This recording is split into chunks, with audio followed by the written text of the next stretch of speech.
फूलों से सजे हुए गमले, फूलों की मनोहर सुगंध और बालकनी में बेत के झूले वाली कुर्सी पर सफेद कुर्ता पैजामा पहनकर सुशांत आज की ताजा खबरों का अदरक वाली गर्म चाय की चुस्कियों के साथ आनंद ले रहा था। खबरों के अनुसार उसकी चुस्कियां होती, रोमांचक खबरों पर चुस्की तेज हो जाती तो द्रवित करने वाली खबरों पर बेहद हल्की अनमनी सी। तभी एक खबर पढ़कर उसने चाय का प्याला बगल की टेबल पर सरका दिया और कुछ सोचने लगा। वो अपनी सोच से निकलकर दूसरी खबर पढ़ने ही वाला था कि नारंगी साड़ी में खूबसूरत आंखों और घुंघराले लटों वाली, अपने गीले बालों में तौलिया लपटे और हाथों में अगरबत्ती लिए उसकी पत्नी सृष्टि आ गई। बालकनी में थोड़ी सी जगह में रखे एक छोटे से केले के पौधे की तरफ सिर झुका के वो शायद पूजा कर रही थी और वो हर बृहस्पतिवार को ईश्वर की आराधना करती और व्रत रखती। पर आज उसका ध्यान पूजा करते हुए जब अपने पति पर गया तो आंखों से प्रश्नवाचक हो उसे देखने लगी।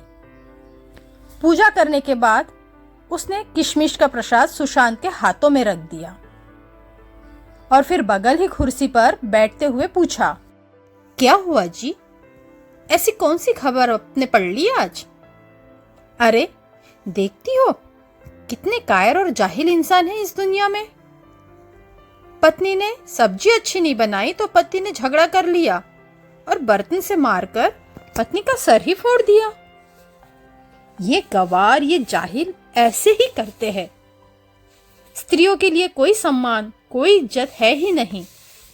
और वो औरतें जो इनको रात दिन चुपचाप सहती है, उनका भी इसमें बराबर का ही दोष है। नेताजी सुभाष चंद्र बोस ने कहा था, अन्याय सहना अन्याय करने से भी बड़ा पाप है। पर ऐसे जाहिलों को कौन समझाए? इनको तो ये भी नहीं पता, यत्र नारिस्तु पूज्यते रमन्ते तत्र देवता। बताओ कितनी पीड़ा और प्रताड़ना देते हैं ये पुरुष। शारीरिक और मानसिक दोनों तरीके से बेचारी औरतों को तोड़कर रख देते हैं। सृष्टि भी पति के इन विचारों से सहमत थी और साथ ही उसे इस बात पर स्वयं को गर्वित और सौभाग्यशाली महसूस कर रही थी कि उसे इतनी अच्छी सोच का पति मिला है, जो रहन सहन से ही नहीं बल्कि आचरण से भी कुलीन है। वो और कुछ अच्छा सोच पाती तभी सुशांत ने उससे कहा, सुनो मैं नहाने जा रहा हूं, तुम ब्रेकफास्ट रेडी कर दो, आज थोड़ी जल्दी निकलूंगा।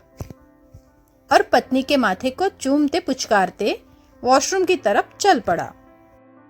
सृष्टि भी पेपर की हेडलाइन को देख रही थी कि पास ही पड़े सुशांत के फोन की स्क्रीन पर मैसेज का कोई नोटिफिकेशन आया।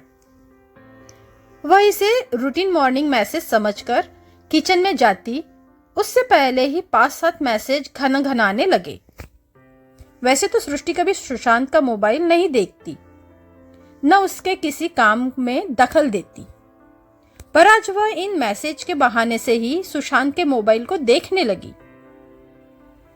एक बार भी मैसेज देखे और स्क्रीन स्लाइड करने लगी और फोन में कई एक सोशल साइट देख वो थोड़ा असहज हो गई और विचारमग्न भी कि सुशांत कब से इतना सोशल हो गया। मुझसे तो कम ही बात करते हैं, अक्सर काम की वजह से थके ही होते हैं, फिर इनको इन सब की क्या जरूरत। जिज्ञासावश वह व्हाट्सएप टटोलने लगी जिसमें कई फालतू चैट थी जो उसके जैसी स्वाभिमानी और धर्मपरायण स्त्री के लिए जरा भी सहनीय नहीं थी। वह जल्दी जल्दी सुशांत के मोबाइल को खंगाल लेना चाहती थी। तभी सुशांत तैयार होकर आ गया। अरे तुम अभी भी यहीं हो? मेरा ब्रेकफास्ट नहीं बनाया? And hello, how dare you to touch my mobile? Give it to me. नहीं, सुशांत गुस्से से तलमला उठा और दांत पीस कर बोला, give it to me, otherwise नहीं दूंगी और तुम्हारी मां को भी सब बताऊंगी।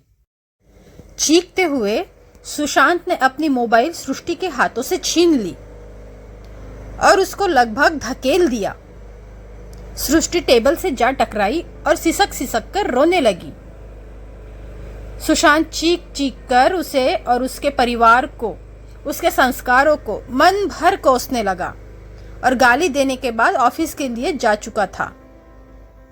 पेपर अब भी अपनी काली मोटी हेडलाइन के साथ टेबल पर पड़ा था, जिस पर सुशांत की शेष चाय का धब्बा बनकर लगी थी। सृष्टि टेबल के सहारे निढाल सी होकर दागदार हेडलाइन को ही एकटक देखे जा रही थी और उसके कानों में सुशांत की बातें गूंज रही थी। कितने कायर और जाहिल होते हैं ये लोग जो जरा जरा सी बात पर झगड़ा कर लेते हैं। नेताजी सुभाष चंद्र ने कहा है, अन्याय सहना अन्याय करने से भी बड़ा पाप है। यत्र नार्यस्तु। सृष्टि का सर दर्द से फटा जा रहा था और सुशांत की एक एक गालियां जो उसने उसको और उसके परिवार को दी थी, सब कील की तरह उसके दिमाग में चुभ रही थी। उसके आंसू उसकी कोरों से ढरक रहे थे और शायद वो अखबार की उस औरत को यह जताना चाह रहे थे कि तुम्हारी चोटों के निशान ने तो तुम्हारे दोषी को समाज में नंगा कर दिया, पर मेरे ये घाव जो मेरे हृदय तल को समय समय पर अपने शब्द बाणों से बेधित करेंगे, उनका क्या? मैं अपने अपराधी को कैसे जग के सामने दिखाऊंगी? उसके शब्द जो तीर बनकर मेरी आत्मा को छलनी करेंगे, उन घावों को कैसे किसे दिखाऊंगी? मुझे पता है हर स्त्री प्रताड़ित है, कहीं ओहदे से, कहीं गुरूर से, कहीं जिम्मेदारियों से, कहीं धर्म संस्कार की आड़ से, कहीं कपड़ों से, कहीं नजरियों से। कुलीन हो या मलिन, किसी न किसी रूप में वह प्रताड़ित ही है, कहीं शारीरिक तो कहीं मानसिक। मित्रों, उम्मीद करती हूँ कि आपको हमारी यह वीडियो पसंद आई होगी। यदि हाँ, तो हमें यह कमेंट द्वारा ज़रूर बताएं। हमारे चैनल पर नए हैं तो चैनल को सब्सक्राइब, लाइक और शेयर करें। और हाँ, आगे आने वाली हर नोटिफिकेशन को जानने के लिए बेल आइकन को ज़रूर दबाएं। धन्यवाद दोस्तों।